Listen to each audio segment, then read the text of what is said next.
Jeremy. Thanks so much for coming by. Yeah, no problem. Thanks for having me. I'm Erin. Nice to meet you. Okay, it's been said many times before that you've come from the community. Yes. And now you're here. Uh-huh. But now you're halfway across the world being interviewed by members from the community. Yeah. That's gotta be crazy. It is really weird, and a lot of the Guardians have been talking to me recently, and they tell me that I act very differently than a lot of other people in Rooster Teeth because I came from the community. Yeah.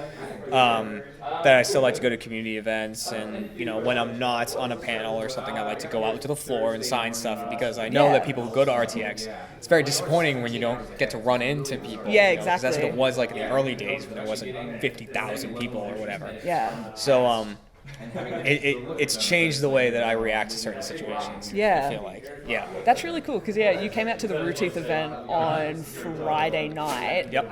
And we just walked in and there you are just standing there with a crowd of people. Yeah. Not something the average person thinks is going to happen. Right. Yeah. them. And a lot of people are like, oh, that made my night and everything. So Yeah. which is great. I mean, that's all I wanted to do. And the crowd is very different here than it is in Austin. If I go somewhere and there's a big crowd, it's like I get mauled. But Yeah. in Australia, people would come up from the crowd and I'd be like, do you want a photo? Do you want to sign? And they were just like, oh, no, I just want to talk. Yeah. It's like, yeah, that's awesome. I'm all about that. We are better than the Americans, eh? Yeah, you are. Yes. I nailed it. That's rad. Good. Oh my goodness. Where did I go? There I am. So, next up would be music career. You've done stuff with Camp and of course like Achievement Hunter and whatnot. Yeah. Is there anything that you want to do to expand on that either inside Rooster Teeth or even outside of it? Well, outside of Rooster Teeth, I have a band called 1551, and we've made 2 songs so far, and we are trying to work on a couple more at the moment, and hopefully release an album this year. Nice. But right now, the main focus is on the Achievement Hunter rap battle, Yep. which is like the final rap battle we're making. Yep. Which that's just been a huge pain because like we've had a sound booth move from our building to another building, Yep. and the guy who runs it moved. So that's been a whole lot of work. But once that's done, I'm going to get back to. I don't have any plans for further music in Rooster Teeth as of right now. I'm just going to get back to. That's really cool. So like, any, I guess, ETA on this Achievement Hunter rap battle that we've been... I was hoping to have it out at the end of February. Yeah. I think the first time I can get everybody in the booth. Yeah. Because I need to kind of rent someone to run the booth for a day. Oh, okay. Chris K, who's one of our guys who works with us. I gotta bring him in to run the booth all day, and then just get Jeff and Jack and Ryan and fight Gavin to get in there because he doesn't want to do it. And I think the first time I can do that is like February 22nd or something, like really late February, because a lot of people aren't even back from this trip until mid-February. Yeah. And then we're into filming another production with all of us and something else. That's crazy. Yeah. So have you put yourself in there then, and obviously replace Yes. Ray? Yeah, so the music's done. All Yep. the lyrics are done. It just starts with Jeff and Jack insulting each other. Yep. And then people start filing in, Michael, Ryan, Gavin, and I come in last. And basically, so it's like Michael doesn't really say anything negative towards Ryan or Gavin because they're not there yet. Right. Michael's is directed at Jeff and Jack, and then Ryan's is directed at them. And Gavin. Yeah. So it's kind of a cool little way to handle Yeah, it. that's really cool. I remember seeing the original video ages ago. And then, At the original one, I hate that thing too Oh, because really? I wrote it so long ago. So I've really changed the way I've written stuff. And the original one, I think there might be 2 lines Yeah. that are the same. Okay. Between the 2 rap battles, everything else is completely rewritten. Wow. And totally different. Yeah, That's really cool. I look forward to that. this is really good. So, I guess a generic kind of question. How are you enjoying Australia? Being here for the first time. I love it. I got in. I had to fight the jet lag, obviously. Yep. Our first flight, the 17-hour flight, landed at 6 a.m. on Thursday, and they just told me don't go to sleep. Yeah. That was their advice. Just Yep. wait until it's actually, at bedtime and go to sleep. So I filled up. I went and got food with everybody who landed on that flight, and then we went to the zoo. We went to the Taronga Zoo Yep. and met kangaroos and had a little behind the scene thing. And Dan took with like the best selfie with an emu ever. It was awesome. Really? Yeah, it's my background on my phone now. That's perfect. And And then after that, like we got a little bit to kind of rest in the hotel room before I wanted to do a meetup in Hyde Park. And so I went to that meetup, and then I went straight to the Rootique meetup because I heard about that. Yeah. And then I left there, and I got back to my hotel around 11:30 midnight. That's not and bad, got to though. sleep. So it was a long day. Yeah, long day when you're battling jet lag. Battling that was up at 6 a.m. local time. Yeah, no thank you. I remember doing that when I was in LA a couple months ago. Just being on a plane for so long and then having to still stay up when you're exhausted it's not and your hotel's easy. not ready yet, so you have to. It's still catching up explore. with me now. Like I'm way Yeah. more tired than I would be in RTX Austin. You're going to be fine. Like you're going to be like over this jet lag when you're on the plane to go back. Yeah, pretty Yeah, much. that's what's gonna be I don't have a happening. lot of time to get over it. Oh my god. So how about the differences between both of these RTXs? So Sydney compared to Austin. Well, the main difference is the size. Yeah. RTX Sydney. I'm not sure the full number of people in here. I think it's around 10,000 maybe. And then RTX Austin is more like 50,000. And I mean, even events like we have a VIP event tonight that they were Yeah. talking about, where I think there's 200 people going, whereas the VIP event in Austin had 500. Really? Okay. Yeah, and so, it makes a very different feel, like, because it makes this one feel much more personal. Yeah. Because if you go to a VIP event with 500 people, A, you're not going to be able to meet everyone, and B, you get like backed into a corner, Yeah. and then you just have a line of people that want to meet, like talk to you, get a picture, and you're just in one spot the whole night. When it's less people, you can talk to people and get photos, Yeah. but then you can move around and actually like drink with Yeah. them and have talk to them. have a generally good time and not. Exactly. So Yeah. moments like this, like I feel like I could go onto the floor if Yeah. I wanted, at RTX Sydney and talk to people and not get horrifically swarmed. Yeah, Like, there will still be a crowd of people, but I can still kind of Yeah. be okay with it. Like in Austin, you can't go anywhere. Well, I guess it's also 3 days as well as compared to Yeah, exactly. the 2 days here, and still on 4th of July weekend. Does that make it even like, because Austin in general is already a very populated area? Yeah, and now we don't. Austin doesn't even have Uber anymore. Yeah, exactly. So there's not a whole lot of easy ways to get around the city, but Yeah. it's still just the amount of people. It's staggering when Yeah. you look at the Austin Convention Center and see the lines of people all around it and coming outside. It's crazy. Even this morning when we came in, we were told that there was someone waiting there from about 4:30 this morning, and walking in 7 o'clock to be like, guys, you're insane. There's Yeah, so we many could see it people. from the bus when we were coming in. We could see the line. Then Bernie was flying his drone over the line. looking Oh, at it. really? He Yeah. brought the drone with him? He did. He were flying it out of the green room. Oh my gosh, I can't wait. There was a story probably a couple months back where a guy flew his drone to one of our hardware stores called Bunnings, and in Bunnings always have sausage sandwiches, and he went there and picked it up and took it to his home, Yeah. and then got charged for it Yeah. by the police. Yeah, I don't think you're supposed to have drones. No, I don't think so, but I like the idea of your drone being able to pick up your food. Yeah, that's awesome. Yeah. That's the future. That will happen. That's brilliant. So what do you reckon is the best thing about this community? Being obviously from it, having that kind of, I guess, different view to the others. The community for Rooster Teeth it's interesting because if you don't go to an event like RTX or Let's Play Live, you can't get an idea of it. Like the actual community is so different in person than what people would see in videos. Like, Yeah. because the internet's so horrible in terms Yeah. of like the way people comment and the way people it's just very negative. Not so much on the site, but on YouTube and stuff like that. But then when you come to events like this, all you meet are nice people. Yeah. You realize that the Rooster community is really just everyone's friendly because everyone likes the exact same stuff. Yeah. It's not even like going to an event like this. It's not like going to PAX or something because PAX. It's not like everyone likes the same thing. Everyone's there for what they want to see. Yeah. There's even like the Rooster community there, but that doesn't really meld with people who are there for some game in particular or something like that. People who come here, they understand that even if it's like these guys are fans of Camp, well, these are the Achievement Hunter fans and these are the Ruby fans. It still like all mixes in and Yeah. people can all still be friends with each other and all like the same people and everything. So it's really friendly. Like the Yeah. community's just great. Everyone can talk to each other and be friends. It's how I met these guys here, and half of my friends now are essentially people that I've met through this community.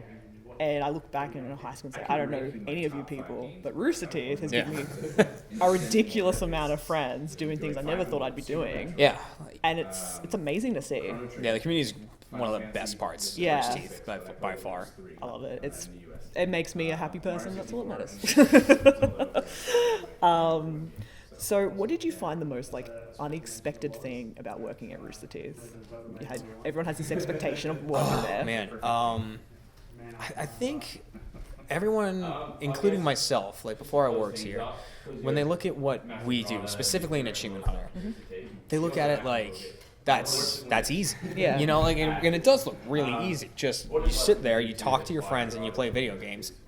There's so many people that do that already. Yeah. Like, just they go to their friend's house and they just play games with each other. It's really surprisingly difficult. Like, it really took me by surprise because, like, when I went in as an editor, that was something I expected. I expected to edit, and editing is very time-consuming, and they're just constantly giving you new videos. You're always working.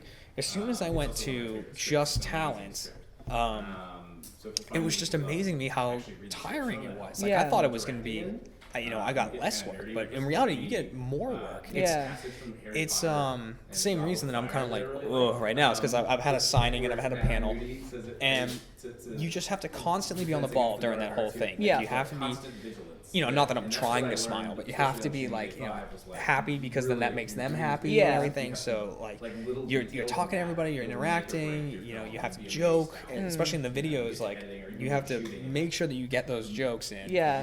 You have to try to focus on the game, but also try to focus on like, all right, I'm gonna react to what this person says over here. I was gonna say this, but then Michael started talking, so I don't want to interrupt Michael, so I'm gonna let Michael finish, and then this is still relevant. I'll go and like, and in Achievement Hunter, since we upload, 5 videos a week on Let's Play and then 7 videos a week on Achievement Hunter, we're churning out and we're filming sometimes 5 or 6 videos a day, each are an hour. That's insane. And we just roll from video to video, and then, live action will say, hey, we need you to film this thing. Or, now it's time for Off Topic. Off Topic is just 3 straight hours of talk. Insanity. Exactly. And just being,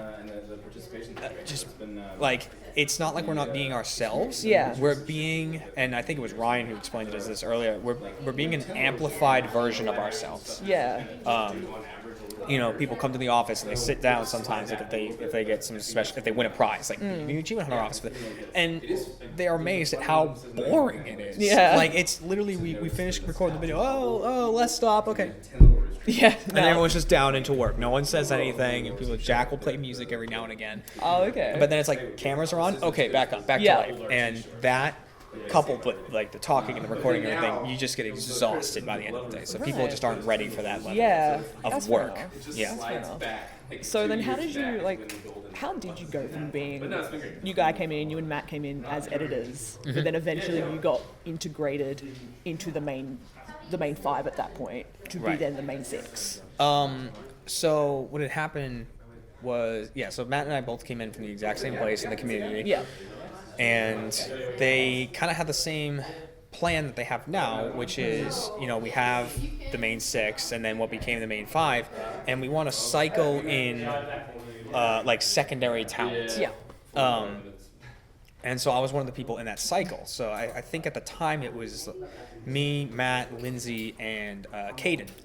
And they would cycle us all in, and then just as the videos went on, Jeff was telling me that he was like, well, the fans seem to be really reacting to you when you're in the videos, and they seem to really be enjoying this. And then I even pulled Jeff aside at one point and said, I don't know if you guys ever want to go back to a main 6, but if you do, I'm available for it and stuff like that. Like, I'm willing, because I knew that that's a huge responsibility. I mean, like hundreds of thousands of people see you all the time, and as much as I love the Rooster Teeth community, they're not the best with change. No. When something changes, they really don't like it. Absolutely, So to just start sticking me in every video is totally different.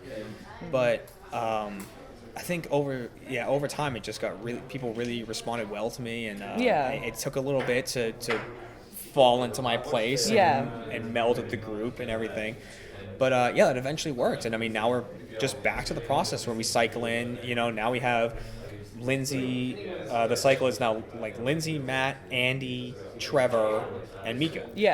So that's like the cycle now. They all just cycle in, and some people the audience responds better to them than other people. And so we try to make it so everyone is getting the same amount of screen time and then the same amount of love from the community. Right, so there's like a lot more thought put into it than what I guess the viewers would just recognize instead of people just being put in. Exactly. That like shoving them in, the community will respond really, really poorly to that. Yeah. Like, the community for the longest time just really disliked Matt. Like, Yeah. Matt was getting a lot of hate, and now people love it. Yeah. Like, people love Matt because he does like these things to do's. He just did like this 99 red balloons video the other day. He was like Yeah. singing and popping balloons like it's just an brilliant. idiot. Like, he does this stuff that's like so funny, and no one knows he's working on it. It just comes out. He does some amazing like builds and the Overwatch Yeah. stuff that was coming out. But That's me the and my thing, like- friends did it because we thought this is amazing. We have to now do this. Yeah, because I have no idea what Matt's working on. Like, whenever I go in the room, like in the support room, like I see everyone, Neil's editing that, Kat's working on that, and I just don't go over to Matt because he's always like just playing a game, and I'm like, I don't know what he's doing. I don't know what he's working on. And then he's like, hey, let's do this things to do in Stardew I made, and it was like hilarious. So like, That's cool. and people are really responding to that he like fell perfectly into like this thing for him. Yeah, and like so we're just, it's a process to find that for everyone because no one knows what it is. He's like found his place and Yeah, exactly. now it's working. I also love when one of my favorite pairings is Lindsay and Mika. Yeah. I just love them together. There's a Family Feud episode before she even started working. And it was just hilarious because they were just bouncing off each other really well. They do, yeah. And so whenever I see them in a video, because when I see those people, I'm like, yeah, that's Yeah, something they did for like me. an immersion together for first Yeah, members, yeah. and that was really good. Yeah, they're a good duo. They're a really good duo, and I love seeing their videos and stuff. The last question is, are you going to get back at them for all the shenanigans they've done to you, like the chair, the desk? Yes. Yeah? I am. I don't want to say what it is, but I've been in close contact with Marcus, and it's not against one person, it's against all five. So that's in the works, and I'm just talking with Marcus and talking with Adam Baird, and we're getting something set up. That's really cool. It's gonna be really good, and it's. If people have seen the pamphlet for RTX Sydney, under my name it says he likes to play the long game. Yeah. That's like my little blurb about me, and that's true for this. This will be something in the works for like, from when it's set up to when it's revealed. Hopefully, will be like a couple of months. That's a long time. Yeah, I want them to think that's something that whatever is happening is their fault. Yeah. Not mine. So I look forward to this. Yep. I look forward to this. Well, thank you very much for joining us today. Thanks for having me. It's been a pleasure. Hope you enjoy the rest of your time in Australia. I will. And yeah, good luck for you. Good luck for everything in the future. Awesome. Thank you so much. Thank you. Hey.